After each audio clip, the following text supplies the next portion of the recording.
Сагат Кавказы Хахо Металлургон институты аспиранта бақа қыттой ша диссертацийтам. Ша жонын зинаттансын арқшқаным машыдышты пацахадон корпорации Росатомы минаварттым. Күштіді шайракция мауы промышленон күштуатты хауатсақты камамбыртканыныз усы бынатты.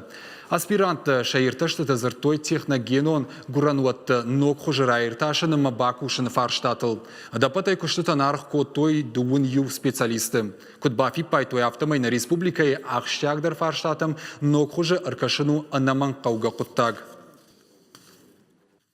На сегодняшний день у нас на поверхности накопилось 4 миллиарда кубов отходов горного производства, и с ним что-то надо делать.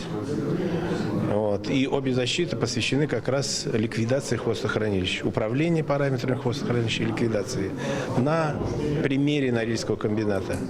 Работа очень хорошая, очень сильная. Профессора, как из КГМИ, так и приглашенные, в том числе и люди, которых я знаю, которые не то что не приведут наш совет, а наоборот украсят наш совет. У нас необыкновенные оппоненты. Я очень благодарен, что у нас сегодня оппонент и ведущий профессор госкорпорации «Росатом», и ведущий профессор в области горного дела Виктор Аркадьевич Трушкевич. Поэтому я горжусь тем, что у нас ведущие предприятия, ведущие компании мира, которые находятся на территории Российской Федерации.